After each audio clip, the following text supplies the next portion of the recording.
If your Dyson runs fine on normal power but then cuts out and dies after just a few seconds when you switch it to max, then you almost certainly have a common battery fault.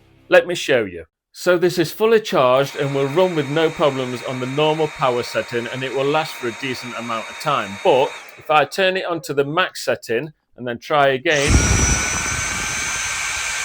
it cuts out after just a few seconds. And then if I try and turn it back on again, it won't turn on at all. Now that's a classic sign that the battery can no longer offer the extra voltage needed when you turn it onto the max mode. When the voltage drops, the electronics inside just cut the power to the motor. So how do we repair this? Well, the simple solution is to replace your battery. You'll need to buy one for your specific Dyson model, and I always use the genuine Dyson batteries. I don't bother with the cheap ones, but that choice is entirely up to you.